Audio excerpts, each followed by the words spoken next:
श्री गुरुदेव पाणी वाचवा जीवन वाचवा।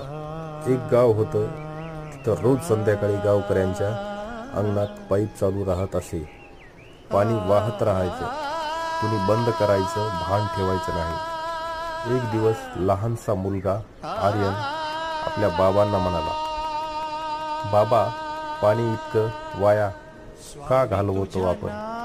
बाबा म्हणाले, बेटा, एवढंसं पाणीच तर आहे। आर्यन गप्प झाला, पण दुसऱ्या दिवशी शाळेतल्या स्पर्धेत त्यानं एक पोस्टर बनवलं। आज वाचवलेलं थेंब उद्या जीवन वाचवेल। ते पोस्टर त्यानं गावाच्या चौकात लावलं।